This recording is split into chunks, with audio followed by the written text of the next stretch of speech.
자, 안녕하세요. 5주차 1강입니다. 저번 시간에 우리가 그 공급 수요 이론하고 공급 이론과 관련된 이야기를 했습니다. 그래서 수요 이론을 통해 가지고 시장 수요 곡선을 그려봤는데요. 공급 곡선도 마찬가지입니다. 그 공급 이론이랑 수요 이론이 거의 대칭적이었죠. 굉장히 이제 같은 논리 구조를 가지고 있다라고 할 수 있는데. 공급 곡선을 도출을 하려다가 말았는데 마찬가지입니다. 시장 수요 곡선을 도출하는 것과 마찬가지로 공급 곡선을 도출하는 방법도 시장 수요 곡선이 개별 수요 곡선들의 수평 합이듯이 시장 공급 곡선도 개별 공급 곡선들의 수평 합입니다. 그 수평 합으로 그려주면 되는데 마찬가지 논리로 이렇게 그리시면 돼요. 시장 수요 곡선. 이게 공급량이고 이게 재료고 가격입니다. 근데 우리가 지금까지 도출한 것은 전부 개별 공급 곡선이었거든요. 그러니까 갑이라는 사람의 공급 곡선, 사탕을 공급하는 공급자가 갑이라는 사람의 공급 곡선, 그 다음에 을이라고 하는 공급 곡선, 그 다음에 병이라는 사람의 공급 곡선을 각각 그릴 수 있겠죠. 그래서 각각 다 다를 겁니다. 판매하고자 하는 계획 자체가 다 다를 거기 때문에 그 공급 곡선을 다 다르게 나타낼 수 있는데 이 갑이라고 하는 사람의 공급 곡선을 S 갑 이렇게 쓸 수 있겠죠. 그리고 B라는 사람의 공급 곡선도 이렇게 그릴 수 있을 겁니다. 을이라고 하는 사람의 공급 곡선도 이렇게 그릴 수 있을 거고 병이라고 하는 사람의 공급 곡선도 이렇게 그릴 수 있겠죠. 이렇게 그릴 수 있을 겁니다. 그러면 예컨대 400원일 때 A라는 사람의 공급량은 얼마냐? A라는 사람의 공급량은 400원일 때 이만큼이겠죠.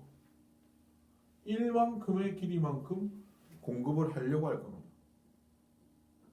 그 다음에 400원일 때 갑의 공급량은 1이고 을의 공급량은 당연히 이만큼 되겠죠. 이만큼의 길이가 을의 400원일 때 공급량이 될 겁니다. 병의 공급량도 마찬가지로 요만큼이 되겠죠. 병의 공급량은 3만큼의 길이만큼이 400원일 때 병의 공급량이 될 겁니다. 그걸 다 합치면 지금 사탕을 XJ 공급하려고 하는 사람이 갑을병 세 사람밖에 없다라고 가정을 한다면 이 세 사람의 400원일 때 공급량을 다 더하면은 그게 400원일 때의 시장 공급량이 되겠죠. 그걸 다 더해보면 여기 좀 찍힌다 그러면 이게 1 더하기 2 더하기 3이다 라고 하면 이게 400원일 때의 시장 공급량이 되죠. 300원일 때도 마찬가지입니다. 300원일 때도 마찬가지로 점을 찍을 수 있을 겁니다. 그러면 그런 식으로 해서 점을 찍어보면 여기서 점이 찍히겠죠. 그러니까 그 300원일 때, 200원일 때, 100원일 때 다 이런 점들을 찍을 수 있을 겁니다. 500원일 때도 찍을 수 있어요. 그거를 다 해서 연결을 시켜보면 이게 시장 공급 곡선이 되는 겁니다. SM이 되는 거죠. 이 M이란 건 마켓, 시장 공급 곡선이 되는 겁니다. 이런 식으로 해서 시장 공급 곡선은 개별 공급 곡선들의 수평합으로 나타낼 수 있는 겁니다. 그래서 우리가 최종적인 목표는 결국 시장 수요 곡선과 시장 공급 곡선을 도출하는 것이었는데 결국은 도출을 한 거예요. 결국은 도출을 해서 시장 공급 곡선과 시장 수요 곡선을 그릴 수 있다. 그러니까 시장 수요 곡선은 오른쪽으로 가면 하향하는 우하향의 곡선이 되고 시장 공급 곡선은 우측으로 하면 상승하는 우상향 곡선이 된다라고 보시면 되죠. 그리고 이번 시간에는 탄력성과 관련된 이야기를 할 텐데 탄력성이라고 하는 것은 수요의 탄력성도 있고 공급의 탄력성도 있는데 이거는 수요 곡선과 공급 곡선의 기울기와 관련된 이야기입니다. 그래서 탄력성을 어느 정도 알아야 그 수요 곡선의 모양과 관련된 이야기를 할 수가 있죠. 그리고 그 탄력성 자체가 상당히 중요한데 어쨌든 그 탄력성과 관련된 이야기를 하면 이 탄력성에는 크게 보면 이 탄력성이라는 것 자체가 자극 반응 관계예요. 자극이 주어졌을 때 얼마나 반응을 민감하게 하느냐에 따라서 탄력성의 값이 달라지는 겁니다. 즉 자극에 대해서 반응이 굉장히 민감하면 반응이 크면 자극에 대해서 반응이 크면은 그걸 탄력적이라고 그래요. 만약 자극에 대해서 반응이 크지 않다. 그러면 그걸 비탄력적이라고 그럽니다. 비탄력적이다. 그래서 자극 반응 관계인데 탄력성 크게 보면 수요 탄력성과 공급 탄력성이 있죠. 공급 탄력성이 있는데 수요 탄력성이 우리가 논의할 때 수요 탄력성은 크게 세 가지입니다. 수요의 가격 탄력성과 수요의 소득 탄력성, 그다음에 수요의 교차 탄력성 세 가지가 있고요. 공급 탄력성 하나밖에 없어요. 공급의 가격 탄력성입니다. 이때 이 용어들을 보면 요 가격이니 소득이니 교차니 가격 이런 것들이 다 자극과 관련된 이야기입니다. 자극과 관련된 이야기. 그리고 수요 공급 이렇게 돼 있는데 이게 반응과 관련된 이야기입니다. 그래서 자극에 대해서 얼마나 반응이 민감하냐에 따라서 탄력성이 달라진다라고 이야기를 했잖아요. 그 이야기입니다. 그래서 자극 반응이 다 자극 변수, 반응 변수들이 용어에 어느 정도 드러나 있는 거예요. 그래서 수요의 가격 탄력성이라고 하는 말 자체는 무슨 뜻이냐면 가격이 변했을 때 그 가격이라고 변화라고 하는 가격 변화라고 하는 자극이 주어졌을 때 수요가 얼마나 크게 변화하느냐, 그 수요 변화라고 하는 반응이 얼마나 크냐에 따라서 탄력성 값이 달라진다는 겁니다. 그러니까 이 수요의 가격 탄력성의 의미는 당연히 가격이 변하면 수요가 변하잖아요. 수요량이 변하잖아요. 가격이 변하면 수요량이 변하잖아요. 근데 얼마나 민감하게, 얼마나 크게 변화하느냐 이겁니다. 그러니까 수요 변화라고, 가격 변화라고 하는 자극이 주어졌을 때 얼마나 반응이 크냐, 가격 변화라고 하는, 수요량 변화라고 하는 반응이 크냐, 크면 클수록 탄력성이 커지는 것이죠. 마찬가지로 수요의 소득 탄력성이라고 하는 거는 소득이 변하면 수요가 변하죠. 우리가 이미 봤지 않습니까? 소득이 변하면 수요가 변하죠. 근데 소득 변화에 대해서 얼마나 수요가 크게 변하느냐죠. 그게 탄력성의 의미입니다. 소득 변화에 대해서 수요가 얼마나 크게 변하느냐. 그럼 수요의 교차 탄력성은 뭐냐면 이거는 연관제 가격과 관련돼 있어요. 그래서 연관제 가격 변화에 대해서 얼마나 해당 제와의 수요량이 크게 변하느냐. 이게 탄력성, 그 수요의 교차 탄력성의 의미입니다. 연관제 가격 변화에 대해서 수요량 변화가 얼마나 민감하냐 또는 크냐에 따라서 값이 달라지는 게 이제 수요의 교차 탄력성이다라고 보시면 돼요. 그 다음에 이것도 마찬가지. 공급의 가격 탄력성은 뭐냐? 가격 변화에 대해서 가격이 변하면 공급량이 변하죠. 근데 가격 변화에 대해서 공급량이 얼마나 크게 변하냐? 그거를 수치로 나타낸 것이 공급의 가격 탄력성이다라고 하는 것이죠. 그래서 이번 시간에는 수요의 가격 탄력성에 대해서 이야기를 할 텐데 이 수요의 가격 탄력성이라고 하는 것을 보통 이제 문자로 나타내면 보통 탄력성을 E로 표시하거든요. 예. 영어로 표현하면 E로 표시. 왜냐하면 탄력성에 해당되는 그 영어가 이겁니다. 네. elasticity. 그래서 이 이니셜을 따서 보통 E로 표시합니다. 탄력성의 용어가 이 영어이기 때문에 그 이니셜을 따서 보통 탄력성을 E로 표시를 해주고요. 이게 가격 탄력성이라고 해서 가격에 해당되는 P자를 price죠. P자를 하점자에 두고 수요에 해당되는 demand를 상점자에 둡니다. 그래서 EPD 이렇게 표시를 한다라고 이게 수요의 가격 탄력성이라고 하는 뜻이다. EPD가 라고 보시면 됩니다. 그래서 EPD, 수요의 가격 탄력성, 그러면 EPD다. 그러면 수요의 소득 탄력성은 어떻게 나타나겠죠? 수요의 소득 탄력성은 이 가격 탄력성이 아니라 소득 탄력성이니까 ID가 되겠죠. 소득은 인컴이니까. 네. 수요의 교착 탄력성은 이렇게 표현합니다. EXYD 이렇게 표현합니다. 네. X제와 Y제 간의 관계가 있으니까 Y제가 연관제 가격이잖아요. 연관제 가격에 따라서 X제 수요 자체가 변하니까 X와 이렇게 써줍니다. 공급의 가격 탄력성은 EPS겠죠. S가 이제 supply 공급과 관련된 거니까 공급의 가격 탄력성은 EPS로 표시를 해준다라고 보시면 돼요. 자, 그래서 수요의 가격 탄력성과 관련된 이야기를 해보면 수요의 가격 탄력성은 이런 식으로 됩니다. 그러니까 가격 변화에 대해서 수요량이 얼마나 변하느냐를 수치로 나타낸 거니까 이런 식의 산식이 있어요. 그러니까 가격의 변화율 분의 이거 퍼센트입니다. 수요량의 변화율 이게 산식입니다. 그러니까 가격이라고 하는 자극에 대해서 가격 변화라고 하는 자극에 비해서 수요량이 얼마나 크게 변하느냐 이겁니다. 만약에 가격 변화보다 수요량이 많이 변한다 그러면 탄력적인 거죠. 자극에 대해서 반응이 큰 거니까. 근데 가격 변화율에 비해서 수요량 변화율이 작다 그러면 비탄력적이라 그럽니다. 그래서 보통 이 값이 이 탄력성 값이 1보다 크면 그걸 탄력적이라고 그래요.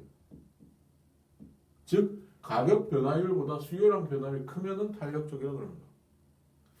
근데 이 값이 1보다 작다 그러면 이건 비탄력적이라고 그래요. 즉 가격 변화율에 비해서 수요량 변화율이 작다라고 하면은 그거는 비탄력적이라고 합니다. 모두가 다 그래요. 수요의 가격 탄력성뿐만 아니라 모든 탄력성 값이 1보다 크면 탄력적이라고 그러고 1보다 작으면 비탄력적이라고 그렇게 이야기를 한다. 보통 그리고 1이면 탄력성 값이 1이면 그걸 단위 탄력적이다라고 보통 이야기를 하게 된다라고 보시면 되죠. 용어와 관련된 이야기고요. 어쨌든 수요의 가격 탄력성이라고 하는 것은 가격의 변화율분의 수요율, 이 퍼센트 변화율이라고 하는 건 퍼센트 개념이에요. 그러니까 퍼센트라는 거는 이런 거죠. 네, 100분위로 나타낸 겁니다. 100으로 나왔을 때 기준을 100으로 나왔을 때 얼마나 변했느냐. 네, 다 변하면 100이라고 그러죠. 근데 그 100만큼 변하지 않고 뭐 100분위로 나타낸 건데 예컨대 100kg가 110kg가 됐다. 그러면은 얼마나 몇 퍼센트 변한 거죠? 10% 몸무게가 100kg에서 110kg가 변했다 그러면 이 10% 변한 거죠. 그게 퍼센트예요. 네. 이거 하려면 이거 계산하려면 이렇게 하면 됩니다. 원래 100이었죠. 원래 100분의 변화량이 얼마입니까? 플러스 10이었죠. 10만큼 변했어요. 그걸 분자에다가 곱하기 100 하면 퍼센트 나옵니다. 이거 없으니까 이게 10%. 이런 식으로 계산하는 게 100분율이거든요. 만약에 이게 90이었다. 이 감소하면 100에서 몸무게 90으로 감소하면 이게 마이너스 10이 되거든요. 그러니까 이것도 계산할 때 마이너스를 붙여줘야 돼요. 그러니까 원래 100이었는데 마이너스 10만큼 변했다 이거예요. 곱하기 100 하니까 마이너스 10%가 되는 거죠. 그러니까 그렇게 되는 거죠. 네.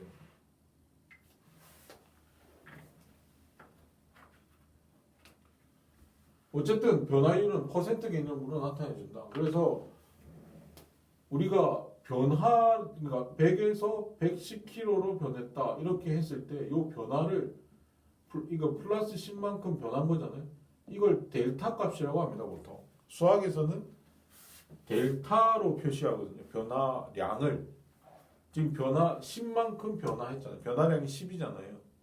델타라고 하거든요. 그러니까 우리가 가격 변수는 P라고 하잖아요. 그리고 수요량을 QD로 나타낼 겁니다. QD로. 수요량을 QD로 나타내면 우리가 이거를 산식을 이렇게 쓸 수 있어요. 가격 변화율 퍼센트 개념을 이용해서 P분의 델타 P로 나타낼 수 있고 곱하기 100 이렇게 나타낼 수 있죠. P는 원래 우리가 100에서 110kg를 변했다 그러면 P가 100이죠. 100분의 델타 10이라고 하는 건 변화량이라고 했잖아요. 플러스 10만큼 변했으니까 델타 P는 플러스 10이 되는 거죠. 마찬가지로 수요량 변화율도 QD분의 델타 QD 곱하기 100 하면 되는 거죠. 이런 식으로 우리가 퍼센트 개념을 쓸 수 있다라고 하는 거고요. 그리고 이거를 이제 정리를 하면 이 100 없어지죠. 없어지고 델타 P분의 델타 QD 곱하기 QD분의 P 이렇게 나타낼 수 있겠죠. 근데 수요의 법칙에 의해서 요 값은 델타 P분의 델타 QD는 수요의 법칙에 의해서 가격 변화에 대해서 수요량 변화가 있는데 서로 반대로 변하잖아요. 그러니까 가격이 상승을 하면 수요량은 감소하니까 만약 가격이 상승했다 그러면 델타 값이 플러스 값이 되죠. 근데 가격 상승했다 그러면 수요량은 감소하니까 이건 델타 값이 마이너스 값이 될 거 아닙니까? 그래서 전체적으로 델타 P분의 델타 QD는 마이너스 값이 돼요. 예컨대 만약에 가격이 하락했다 그러면 수요량은 늘어날 거잖아요. 가격이 하락한 거는 델타 값이 델타 P 값이 가격이 하락했다 그러면 마이너스 값으로 나올 거고 가격이 하락하면 수요량이 늘어날 테니까 이거는 델타 값은 델타 QD 값은 플러스 값이 되니까 무조건 수요 법칙에 의해서 이 델타 P분의 델타 QD 요 값 전체가 마이너스 값이 돼요. 그러니까 마이너스 값은 필요가 없습니다. 수요의 가격 탄력성을 논의할 때는 마이너스 값이 필요 없습니다. 계산이 번거로워지기만 하기 때문에 억지로 이걸 플러스 값으로 만들어주기 위해서 여기에 절대치를 붙입니다. 그러면 이 값 자체가 플러스 값이 되니까 마이너스 값을 이 나오는 걸 방지해주기 위해서 저기에 절대 값으로 한다라고 하는 겁니다. 그래서 수요의 가격 탄력성과 관련된 요 산식, 요식도 알아야 되고요. 요식도 알아야 되고요. 요식도 다 알아야 됩니다. 다 알고 있어야 돼요. 이 세 가지 방식의 어떤 그 수요의 가격 탄력성을 구하는 공식을 다 알고 있어야 돼요. 각각을 다 알고 있어야 됩니다. 그래서 이게 이제 수요 가격 탄력성을 구하는 방법이다라고 보시면 되고, 그 다음에 우리가 이제 기하학적 의미인데요. 기하학적 의미. 그러니까 수요 가격 탄력성을 어떻게 구할 것인가. 일단 수요 곡선을 그려놓고 한번 구해보자는 거예요. 기하학적 의미라고 하는 건 일단 기하학이라는 게 그 그래프거든요. 그래프를 그려놓고 수요 곡선을 그려놓고 한번 이 수요 곡선이 이제 여기가 수요량이 QD죠. 네. 그 다음에 이게 P입니다. 가격과 수요량 사이의 관계를 나타낸 것이 수요 곡선 아닙니까? 그래서 수요 곡선을 이렇게 그려보죠. 이렇게 수요 곡선을 D로 표시하거든요. D로 한번 나타내 봅시다.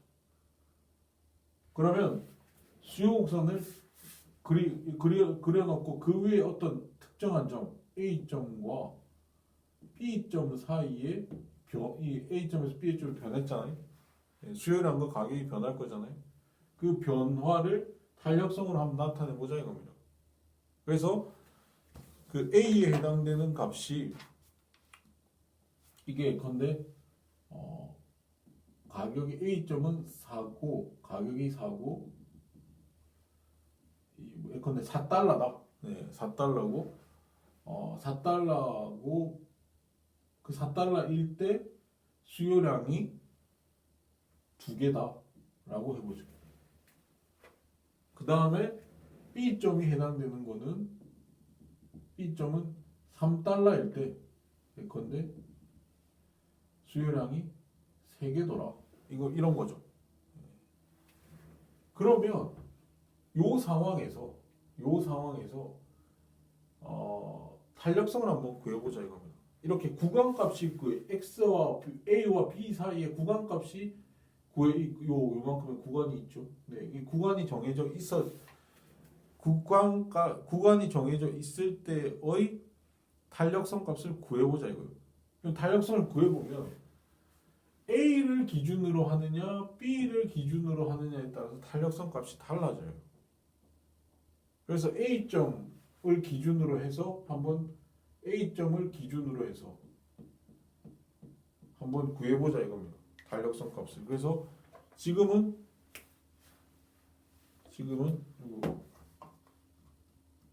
두 개가 동그라미가 쳐져 있으니까 A점, B점이라고 했을 때 A점을 기준으로 해서 한번 탄력성 값을 구해보자 이겁니다. 지금 보시면 델타 P 값은 뭐가 되죠? 델타 P 값은 지금 1이죠. 네. 지금 마이너스 값은 필요 없기 때문에 뭐 플러스 마이너스 생각할 필요가 없어요. 무조건 플러스 값을 하면 됩니다. 그리고 델타 QD 값은 얼마입니까? 델타 QD 값도 1이죠. 지금 1입니다. 1만큼밖에 변하지 않았어요. 그래서 A점을 기준으로 하면 지금 요 식을 봐야 되거든요. 요 식을 보셔야 됩니다. 요 식을 보고 우리가 구해야 되는데 지금 탄력성 EPD는 지금 델타 P분의 델타 P니까 P가 A점을 기준으로 하기 때문에 P 값은 A점에 해당되는 4가 됩니다. 그리고 요게 P가 4라는 거예요. 그 다음에 QD 값은 이 A점에 해당되는 QD 값이 2이기 때문에 2입니다. 그래서 그리고 델타 P는 1이고 델타 QD는 또 1이니까 그대로 구해주면 돼요. 그러니까 구해주면 어떻게 돼요? P 값이 4죠. 4분의 델타 P 값이 1이죠. 1 곱하기 100이 되죠. 그 다음에 QD 값이 지금 얼마입니까? A를 기준으로 했기 때문에 2죠. 2가 되고 그 다음에 델타 QD 값이 얼마입니까? 델타 QD 값이 1이죠. 1이니까 1 됩니다. 곱하기 100. 이거 얼마입니까? 2가 되죠. A점을 기준으로 해서 탄력성 값을 구하면 2가 됩니다. 근데 B점을 기준으로 하면 이 탄력성 값이 달라져요. 탄력성 값이 어떻게 되느냐? 이번엔 기준이 이거죠. 지금 동그라미 쳐져 있지 않은 파란색 이거 B를 기준으로 하면 파란색 P는 3이고 QD 값은 3이니까 P분의 델타 P는 3이죠. 3분의 좁으니까 이렇게 그려보면 3분의 델타 P가 얼마? 1이죠. 곱하기 100이 되고 그 다음에 지금 3이죠. 이것도 기준이 3이고 델타 QD 값도 1이니까 곱하기 100 하면 이거 얼마입니까? 1 나오죠. 그러니까 기준점을 어디로 잡느냐에 따라서 탄력성 값이 달라지는 겁니다. 그래서 보통 이렇게 구간값이 정해져 있을 때 A에서 B로 변하거나 B에서 A로 변하거나 이런 구간값이 정해져 있을 때 두 점 사이에 어떤 변화량, 탄력성을 구해라. 두 점 사이의 탄력성을 구해라고 할 때는 어느 점을 기준으로 하느냐에 따라서 탄력성 값이 달라지기 때문에 우리가 약속을 해둡니다. 약속을 해두기로 중간점을 기준으로 해라. 중간값을 기준으로 해서 탄력성 값을 구하라는 겁니다. 그래서 중간값을 이용한 탄력성 계산이라고 하는 그런 제목이 있는 거예요. 중간값을 기준으로 해라. 그러니까 약속을 해두는 겁니다. A점을 기준으로 하지도 말고 B점을 기준으로 하지도 말고 A와 B점의 중간값을 기준으로 해라. 그래서 기준으로 하면 중간값이 어디입니까? 중간값은 P 같은 경우는 4와 3 사이죠. 여기가 중간값이에요. 이 중간값은 뭡니까? 3.5죠. 4와 3 사이. QD의 중간점은 어디입니까? 여기죠. 2와 3 사이 2.5죠. 그러니까 중간값을 이용해서 탄력성을 계산하면 중간값을 이용해서 중간값 기준 값을 기준으로 해서 탄력성을 계산을 하면 이 PD는 뭐가 되죠? P의 기준이 3.5죠. 3.5분의 델타 P는 1이니까 1 곱하기 100. 그 다음에 기준이 중간값 기준이 2.5니까 여기 2.5분의 델타 QD는 1이니까 곱하기 100이 되죠. 이거 계산해보면 5분의 7 나옵니다. 5분의 7. 그래서 이렇게 구간값으로 주어져서 이 둘 사이에 이 두 점 사이에 탄력성을 구하라 라고 하면은 우리가 약속이 되어 있기 때문에 중간점을 이용해서 탄력성 값을 계산을 해줘야 됩니다. 근데 그렇게 두 점 사이의 탄력성을 구하는 이 두 점 사이의 구간값을 가지고 탄력성을 구하는 게 아니라 이거는 어떤 걸 기준으로 하느냐에 따라서 완전히 그 탄력성 값이 달라지기 때문에 우리가 중간값을 이용하기로 했지만 탄력성 값이 이게 하나로 정해져 있지 않단 말이죠. 그래서 편한 거는 점 탄력성을 나타내는 게 좋습니다. 점이 하나의 점에서의 탄력성을 구하면 이런 식으로 두 점 사이에 그게 아니잖아요. 탄력성이 아니고 구간값이 아니기 때문에 하나의 고유한 탄력성 값이 계산이 됩니다. 한 점밖에 없으니까. 그러니까 예컨대 이런 거죠. 구간값이 아니고 이렇게 방금과 같이 이렇게 수요 곡선이 있다. 이게 이제 Q, D, 그 다음에 P 있으면 이렇게 수요 곡선이 있다고 했을 때 이 한 점 A점에서의 탄력성을 구해봐라 이겁니다. A점에서의 탄력성을 한번 구해봐라 이겁니다. 그러면 그럴 때는 요 식을 이용을 해야 되는데 요 식을 이용해서 우리가 A점에서의 한 점에서의 탄력성을 구할 수 있거든요. 점 탄력성을 구해봐라 그러면 요 식을 이용해서 점 탄력성을 구할 수 있어요. 근데 우리가 보통 아까 A점과 B점이 있었잖아요. 요 사이의 탄력성을 구할 때는 델타 값이 있었지 않습니까? 변화량. 그러니까 X의 델타 값, 델타 P의 델타 값. 아까는 1이었죠. 그 다음에 QD의 델타 값, 델타 QD도 1로 이렇게 나와 있지 않습니까? 근데 한 점에서의 델타 값은 제로거든요.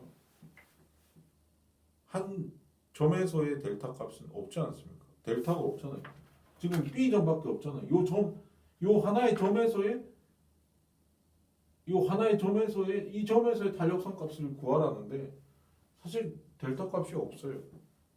그러니까 리미트 하기로 극한 개념인데 델타 B 값이 거의 제로로 제로는 아닌데 거의 제로, 그 제로에 가깝게 갔을 때 델타 P분의 델타 QD 값을 구하라는 거거든요.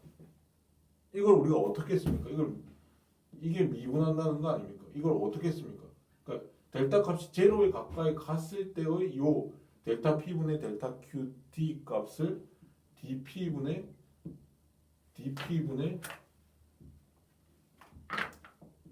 DQD라고 하잖아요. 이걸 미분한다고 하잖아요.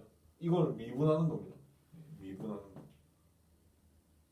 그럼 이렇게 미분하는 걸 이렇게 표현하는 거예요. 델타 값을 이 델타 값은 의미가 없거든요. 델타 P가 제로로 간다는 건 델타 P 그 자체는 제로예요.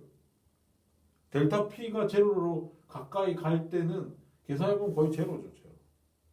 근데 이 비율 값은 또 제로가 아니거든요. 델타 P분의 델타 QD 값은 제로가 아닙니다. 이게 미분한다는 건 비율을 미분하는 거거든요. 델타 값이 제로로 가까이 가면 그건 제로죠. 델타 P는 제로죠. 근데 그 비율은 제로가 안 돼요. 그래서 dP분의 dQD 이렇게 나타나. 이걸 미분한다는 의미죠. 이게. 그래서 요 식 자체가 델타 P분의 델타 QD 값 자체가 이 점탄력성 하에서는 dP분의 dQD 이렇게 된다 이겁니다. 근데 dP분의 dQD는 요 점에서의 접선의 기울기의 역수가 돼요. 이 점을 스치듯이 지나는 하나의 선, 이거를 A점에서의 접선이라고 하지 않습니까? A점에서의 접선이라고 하고, 이 값은 이거의 dP분의 dQD는 요 접선 기울기의 역수값, 이 접선의 기울기가 있을 거 아니에요. 이 접선의 기울기의 역수값이 요거라는 거예요. dP분의 dQD가 되는 겁니다. 그리고 P 값은 여기 있죠. A점에 해당되는 P 값, 요거 읽어주면 되고, QD는 요 A점에 해당되는 QD, 요 점을 읽어주면 되잖아요. 그러니까 이 세 가지는 요 접선의 기울기의 역수값, 즉 접선의 기울기만 알면은 요 값은 알 수 있는 거고, 그 다음에 요 값도 A점에서의 P 값을 읽어주면 되는 거고, QD 값도 A점에서의 요 QD 값만 읽어주면 되니까 그 각각의 것들을 여기 이 단식에 그냥 넣어주면 점탄력성 값도 구해지는 겁니다. 그런 식으로 점탄력성을 구하면 되는 거거든요. 근데 우리가 이런 곡선일 경우에는 우리가 접선의 기울기를 구하기가 힘들죠. 여러분 미분도 해야 되고 하니까 힘든데, 직선일 경우에는 우리가 간단히 구할 수 있습니다. 점탄력성을 간단히 구하는 방법이 있습니다. 수요곡선이 직선, 이건 지금 수요곡선이 곡선의 형태잖아요. 직선이 아니고 곡선의 형태인데, 이 직선일 경우에는 쉽게 구할 수가 있습니다. 그래서 직선일 경우를 예를 들어서 한번 이야기를 해보면, 이렇게 수요곡선이 이게 QD 값이고 이게 제로고 P다 했을 때, 만약 이런 식의 직선이다, 수요곡선이 직선이다 라고 한다면 요 A점, 임의의 A점에서의 점탄력성을 구할 수가 있습니다. 아주 쉽게 쉬운 방법으로 구할 수가 있어요. 그 구하는 방식은 이렇습니다. 여기 A점, 여기를 A점이라고, 요 점을 제로점이라고 하고, 여기 수선에 발을 내리면 요 점을 B점이라고, 요 QD 절편을 C점이라고 해봅시다. 해놓고, 그러면 A점에서의 접선의 기울기의 역수값, 요 값 자체가, 요 값 dP분의 dQD 값이 요 점에서의 접선의 기울기 역수값이라고 했잖아요. 근데 요 점에서의 접선의 기울기는 BC분의 AB랑 같죠. 왜냐하면 요거의 A점이 직선이기 때문에 A점에서의 접선은 요 수요곡선 그 자체랑 같거든요. 이 수요곡선 접선은 A점에서의 접선은 수요곡선 그 자체랑 같거든요. 그러니까 수요곡선 자체의 기울기의 역수값을 재주면 되는 거 아닙니까? 그 역수값은 BC분의 AB의 역수값인 AB분의 BC 값이 되겠죠. 그러니까 요 EPD는 델타 P분의 델타 QD에 해당되는 건 요 접선의 기울기는 접선은 수요곡선 그 자체니까 수요곡선 기울기 역수값이 AB분의 BC 값이 되죠. AB분의 BC 값이 되는 거예요. 접선의 기울기는 BC분의 AB 아닙니까? 그 역수값은 AB분의 BC죠. 곱하기 하기로 QD를 읽어주면 되잖아요. QD는 A점에서의 여기죠. 요 점의 크기는 OB 아닙니까? OB만큼의 길이 아닙니까? OB. QD 값은 OB. 그 다음에 요 점을 A점에 해당되는 P 값은 요 크기를 읽어주면 되는데 요 크기랑 요 크기가 같지 않습니까? 같으니까 AB로 대체해줘도 되죠. AB가 됩니다. 그러면 이거 두 개가 없어지죠. 없어지면 결국 OB분의 BC 값이 A점에서의 점 탄력성 값이다 이겁니다. 즉 이거 읽어주면 OB분의 BC 값이 바로 A점에서의 점 탄력성 값입니다. 그래서 이건 직선일 때입니다. 수요곡선이 직선으로 주어져 있다라고 한다면 임의의 한 점인 A점을 짚고 그 점에서의 점 탄력성 값을 구하라 그러면 A점에서 QD 변수의 수선의 발을 긋고 그걸 B점이라고 하면 OB분의 BC 값으로 우리가 구할 수 있다 이거죠. 근데 OB분의 BC뿐만 아니라 지금 요 삼각형이랑 요 삼각형 있잖아요. 빗금친 부분의 삼각형. 요 파란색으로 빗금친 삼각형이랑 요 빨간색 삼각형이 닮음입니다. 왜 닮음이냐면 각각의 세 각이 같거든요. 지금 요 각과 요게 같고 요게 지금 직각이죠. 직각이 같고 요게 같거든요. 각이 세 각이 같기 때문에 요건 닮음입니다. 닮음인 두 삼각형은 각각의 길이의 비율이 같죠. 그러니까 요 삼각형과 요 삼각형의 닮음이면 그 길이의 비율이 같으니까 이거분의 이거는 지금 이 두 개의 길이 같으니까 이거분의 이거랑 같죠. 그러면 이거분의 이거는 요 길이 파란색 삼각형 요거와 요 빨간색 삼각형 요거의 길이 비율이 같죠. 그러면 요거분의 요거는 요거분의 요거랑 같고 그러니까 이 길이랑 같으니까 이거분의 이거는 이거분의 이거랑 같잖아요. 그리고 그러니까 이 파란색의 그 선분의 하나인 요 길이랑 요 빨간색 선분의 길이 중에 하나인 요 길이랑 같잖아요.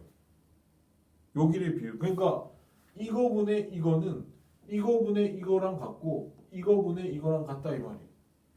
다시 이거분의 이거 우리가 지금 요 A점에서의 점 탄력성 값은 OB분의 BC였지 않습니까? 그거는 이거분의 이거랑 같고 이거분의 이거랑 같다는 거죠. 쉽게 구할 수 있습니다. 직선일 경우에는 점 탄력성을 저 방식을 통해서 우리가 도출할 수 있기 때문에 저런 식으로 구할 수 있어요. 그러면 우리가 예컨대 이거라고 한다면 예컨대 QD이고 제로고 P인데 수요곡선이 이런 식으로 져 있는데 A점에서 이게 A점이라고 해요. A점에서 점 탄력성을 구하라. 근데 요 A점은 요 같은 이 성분에서 중간점이다. 이 수요 곡선의 중간점. 그러면 이 A점에서 점 탄력성 값은 얼마일까요? 1이죠. 왜냐하면 이거분의 이거로 구하면 되니까. 이거분의 이거는 1이죠. 이 길이가 똑같으니까. 그거는 이거분의 1이 이거랑 같아요. 이거 같아요. 그리고 이거분의 이거랑 같다는 거죠. 무슨 말인지 아시겠죠? 자, 그래서 직선일 경우에 점 탄력성 구하기가 굉장히 쉽다라고 보시면 됩니다. 그리고 판매 수익과 관련된 탄력성과 판매 수익 간에는 밀접한 관련이 있습니다. 판매 수입이라고 하는 건 P 곱하기 QD입니다. P 곱하기 QD.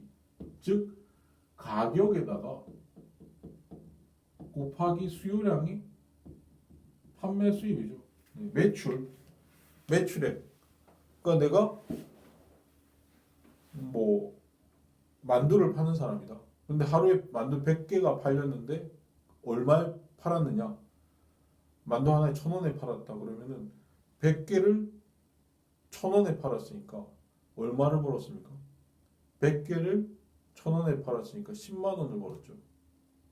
100개를 1,000원에 팔았으니까. 그러니까 100개를 팔았는데 가격이 1,000원이다.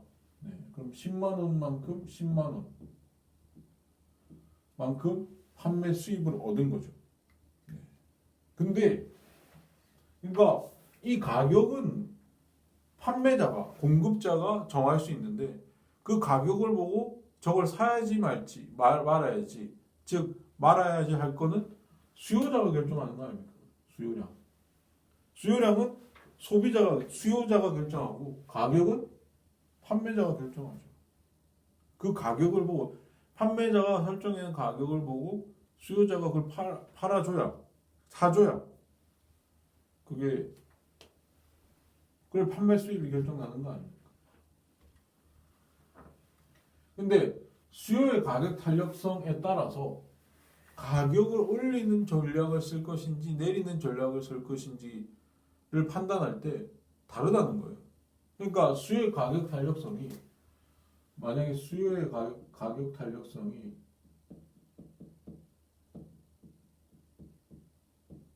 만약에 비탄력적이다 그러면 탄력적일 수도 있고 두 가지 경우가 있죠. 비탄력적인 경우가 있을 수 있고 탄력적인 경우가 있을 수 있잖아요. 근데 비탄력적인 경우에는 일단 이걸 지우면 비탄력적인 경우에는 어떻게 되냐면 만약에 비탄력적일 경우에는 가격을 올리면 이만큼 올리면 거기에 대해서 QD가 그러니까 수요량이 작아질 텐데 가격이 올릴 만큼 올릴 때 작아질 텐데 수요량이 비탄력적이기 때문에 얼마 안 작아진다는 거예요. 조금만 작아진다는 거예요. 그러니까 가격 변화에 대해서 수요량이 민감하게 반응하지 않았죠. 그래서 비탄력적인 건데 그럼 전체적으로 P 곱하기 Q 값은 올라가겠죠. 가격이 훨씬 더 많이 변했으니까. 증가한 것이 감소한 것보다 더 크니까. 그러니까 비탄력적일 때는 가격을 올리는 게 좋습니다. 만약에 내려보십시오. P를 이만큼 내렸으면 QD는 탄력적이지 않기 때문에 조금만 올라와요. 그러니까 전체적으로 보면 내려가죠. 판매 수입이. 그러니까 수요 가격 탄력성이 비탄력적인 경우에는 판매자 입장에서는 가격을 올리는 것이 맞다 이겁니다. 왜냐하면 그게 판매 수입을 증가시키는 가격 전략이기 때문에 그렇죠. 근데 반대로 탄력적인 경우에는 수요 가격 탄력성이 탄력적인 경우에는 가격을 올렸다고 해보십시오. 이만큼 올렸어요. 가격이 올렸으면 수요 가격 탄력성이 민감하기 때문에 더 많이 내려가겠죠. 가격이 올린 것보다 더 수요량이 감소하기 때문에 감소합니다. 판매 수입 자체는 감소합니다. 근데 만약에 P를 내렸다고 해봅시다. 가격을 내리면 내린 것보다 더 민감하게 수요량이 변화해서 오히려 수요량이 엄청나게 오르는 결과를 나타내기 때문에 결국은 판매 수입은 올라갑니다. 즉 가격이 수요 가격 탄력성이 탄력적인 경우라면 가격을 내리는 전략이 더 좋은 전략입니다. 가격을 내리면 더 민감하게 수요량이 변화를 하기 때문에 수요량이 곱하기죠. 더 민감하게 반응을 하기 때문에 곱하기입니다. 곱하기 하기 때문에 오히려 판매 수입이 증가를 한다 이겁니다. 네. 그래서 사실은 그 판매 전략 그러니까 가격 전략이라고 하는 것도 이 수요의 가격 이 자기가 팔고 있는 재화 또는 서비스의 수요의 가격 탄력성이 탄력적이냐 비탄력적이냐에 따라서 전략이 달라집니다. 비탄력적이라면 가격 올리는 전략을 써야 되고 수요 가격 탄력적이라면 가격을 내리는 전략을 쓰는 것이 더 유리하다. 이 이야기죠. 네. 자, 이게 이제 그 수요의 가격 탄력성과 관련된 이야기고요. 수요의 소득 탄력성과 관련된 이야기도 해보면 수요의 소득 탄력성은 이런 식으로 표현이 됐죠. 여기 I를 씁니다. 네, I를 써서 수요의 소득 탄력성입니다. 이거는 소득 변화에 대해서 수요량 변화죠. 소득의 변화율. 이것도 퍼센트 개념. 수요의 변화율. 이것도 퍼센트 개념입니다. 네. 그리고 이거를 I로 쓰기로 했으니까 소득을 I로 쓰고 수요를 QD로 썼죠.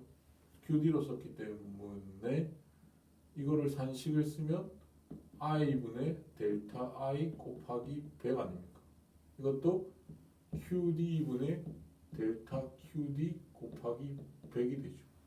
이걸 다시 쓰면 100은 없어지고 델타 I분의 델타 QD 곱하기 QD분의 I 이렇게 되죠.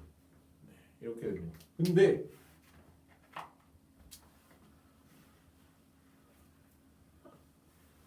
이렇게 되는데 지금 여기 아까 수요의 가격 탄력성 이야기할 때는 여기에 절대치를 써줬잖아요. 절대값만을 허용했잖아요. 근데 이때는 이 절대치를 쓰지 않습니다. 왜냐하면 플러스냐 마이너스냐가 중요합니다. 수요의 소득 탄력성은.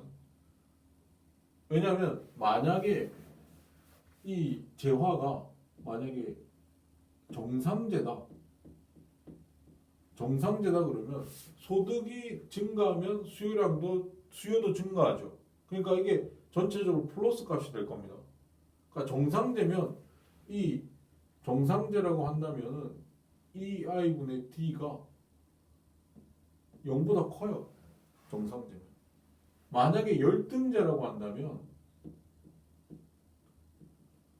소득의 수요의 소득 탄력성이 마이너스가 됩니다. 제로보다 작습니다. 그러니까 이게 달라지기 때문에 정상제나 열등제냐에 따라서 수요의 소득 탄력성이 달라지기 때문에 플러스 마이너스냐가 중요합니다. 그래서 이걸 절대값을 취해주면 안 돼요. 플러스냐 마이너스냐의 의미가 중요하기 때문에 그렇죠. 그리고 정상제 중에서도 이게 1보다 큰 거를 우리가 사치제라고 그러고요. 네, 1보다 크면 그러니까 소득 변화보다 수요의 변화가 더 크면 즉 1보다 크면 그걸 사치제라고 그러고요. 소득 이게 0에서 1 사이면 이걸 필수제라고 그럽니다. 그러니까 필수제 같은 경우에는 소득 변화에 대해서 수요의 변화가 그렇게 민감하지 않습니다. 왜냐하면 쌀이라는 거 우리가 쌀이나 뭐 이 필수재 같은 거 생각해봐요. 쌀 같은 경우는 우리가 아무리 소득이 많이 늘어났다고 해서 쌀 소비량이 그렇게 민감하게 변하지 않죠. 우리는 쌀은 일정 정도 먹으면 더 이상 먹기 싫습니다. 그러니까 소득이 아무리 변한다고 해서 필수재에 대한 수요는 그렇게 민감하게 변하지 않죠. 그러니까 소득 변화보다 수요 변화가 적은 겁니다. 그러니까 1보다 작은 거죠. 필수재. 정상재이긴 한데 소득이 변화하면 필수재의 수요도 늘어나긴 하는데 적게 늘어난다는 거죠. 근데 사치재 같은 경우에는 소득 변화가 많아지면 많아질수록 사치재는 더 늘어납니다. 그러니까 소득이 변화하는 것보다 사치재 같은 경우는 수요의 변화가 더 크다. 그래서 1보다 큰 겁니다. 자, 여기까지 하고요. 다음 시간에는 수요의 교차 탄력성부터 오프라인 강의로 진행됩니다. 다음 주부터는 오프라인 강의로 진행이 되기 때문에 동영상 강의는 오늘로써 마감이 되고요. 다음 주 월요일에 보는 걸로 하겠습니다. 다음 주 월요일에는 통영의 강의실에서 보는 걸로 하도록 하겠습니다. 수고하셨어요.